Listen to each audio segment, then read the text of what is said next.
Hey guys, it's Olivia here from Olivia's Catastrophe, and today I'm here to give you my December wrap-up.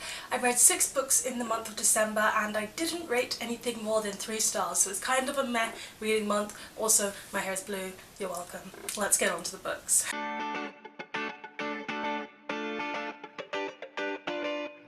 So the first book that I read and was very disappointed by was Leah on the Offbeat by Becky Albertalli. This is the sequel, sort of, companionish novel, sort of, to Simon vs. the Homo sapiens, and in this one we follow Leah, who is Simon's best friend. This book is mostly about them going off their final year of high school before they go to university, and also Leah and her feelings. Now, I liked the story well enough, but I really didn't like the main character.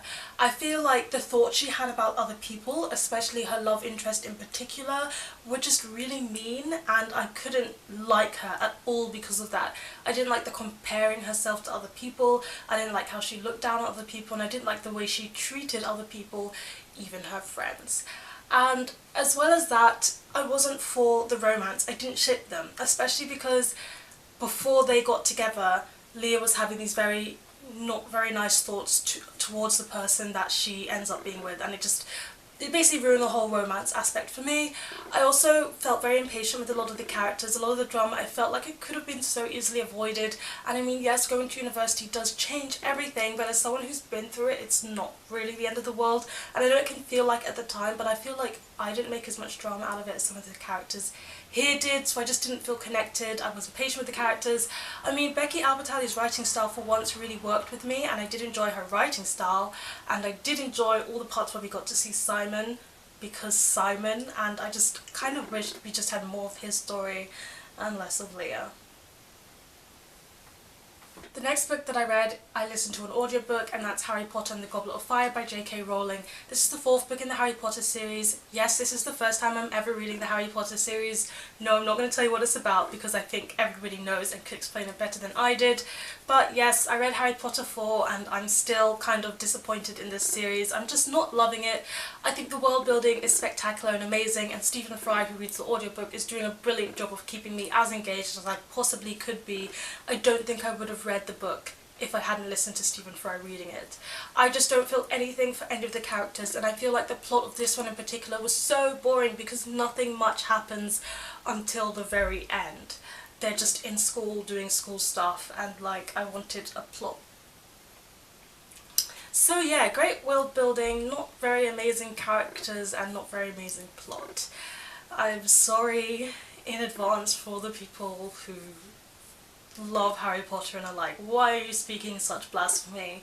I'm trying with this series, guys, I really am. Moving on to my 3rd read of the month, I read Invisible Cities by Italo Calvino. I find this one very hard to describe. It's basically this character who is describing all these different cities to an emperor, but the city he's really describing is always Venice? Yeah, he's always describing Venice. And it's a very experimental read. It's not going to be your standard kind of book. And I just thought it was okay. Like, I enjoyed the stories well enough, I enjoyed the cities of the descriptions of the cities and what it said about people in society, but there's not really that much meat to the story, and if it was any longer I don't think I would have liked it. I'm glad he kept this experimentalist kind of style. Very short, that's all I have to say about this one, really. It was just okay. I read Blood's Revolution by Angus Donald, and thank you to Bono Zafia for sending me this review copy. This is the sequel to Blood's Game, which I rated 5 stars and really loved back in November. However, this one was a bit of a disappointment in comparison because it didn't have the things that I loved about the first book. So let me tell you about the first book. The first book follows Holcroft Blood, who is a character who has mild Asperger's syndrome. It's set in 1600s England under the rule of King Charles, I think, back then, and Holcroft Blood is just trying to make his own keep. He wants to be an earnest person, but his father is a criminal and he gets caught up in all this royal drama, royal family drama. There's lots of action in the first one, there's lots of political mind games, and there's lots of like suspense, chances, action, friendship. I loved it all. But in this one, the friendship kind of took a backseat, and I loved the bromance beforehand, which is what was a bit disappointment. And instead of it being a mind-bender psychological thriller, it switched to being a more action war game kind of read, and it lost that, you know, psychological extra bit to it, which made it a bit dry in comparison, and I feel like the author didn't do the Asperger's representation as well. I know I can't speak for this because I don't have Asperger's, but from what I got from the first one is that he was a certain way and he did things certain ways because of his Asperger's syndrome, but in this one, sometimes for the convenience of the plot, it felt like his Asperger's syndrome was kind of ignored. Maybe as you grow older you can handle it better, I don't know for certain, but it just didn't sit right with me. It was still 3 stars, so it's still a good book, just not as great as the first one. Then I read 2 books for uni. The first one was Troilus and Cressida by Shakespeare, and you know, even Shakespeare didn't come through for me this month because this play was just alright. It's set during the Trojan War and it's about these 2 characters and other characters, and just they kind of spend a lot of time discussing and being very philosophical.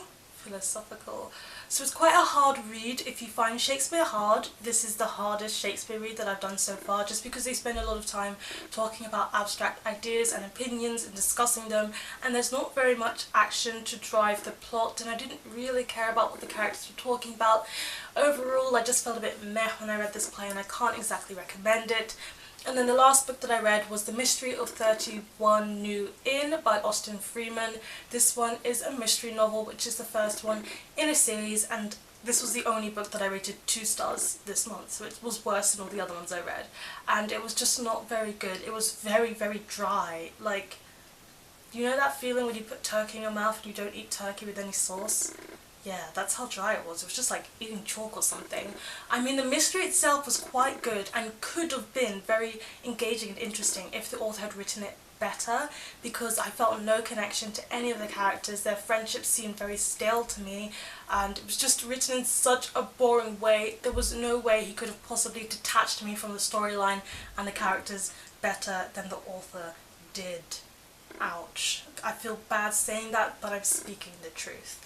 So that was my kind of meh December wrap up. Reading for January has gone better so far, and I hope it will just be better in general. And that's the end of 2018 videos. So thank you so much for watching this wrap up. Please let me know in the comment section down below what was your favourite read in the month of December, or what are you currently reading now. Please give this video a thumbs up if you enjoyed it, hit the subscribe button to see more, and don't forget to hit that notification bell to be updated every time I have a new video, and I'll see you guys in the next one.